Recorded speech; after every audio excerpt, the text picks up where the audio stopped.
Para sa pamilya pare. Kailangan pagsipag.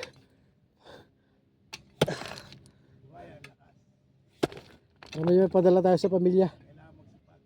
Pare. Tama. Kasi nangihingi na naman ng pambili ng cellphone yung asawa ko pare sa Pilipinas eh. Oo.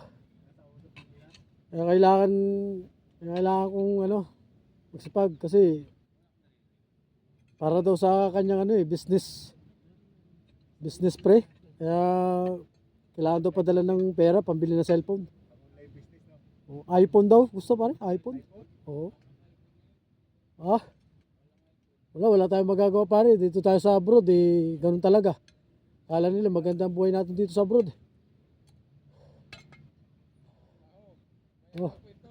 Diba?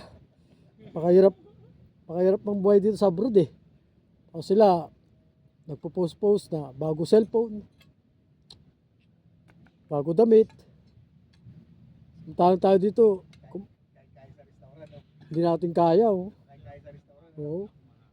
Tapos pagka humingi ng pera, pahingin naman ako ng pera, papa, I love you. Babe, pahingin naman. Pero pag natanggap na yung pera, sige, thank you, ingat ka dyan. Wala, ganun na pare. Isang linggo na naman tayo di kakausapin pare. Kakausapin tayo pare ng miss natin pare. Pag malapit na naman ang sahod. Wala talaga. Yun talagang buhay pre. Mahal natin ang pamilya natin pre. Kaya gagawin natin para sa kanila pare. Para sa pamilya.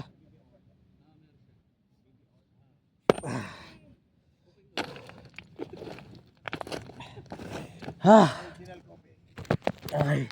Para buhay ang lakas. Pagod.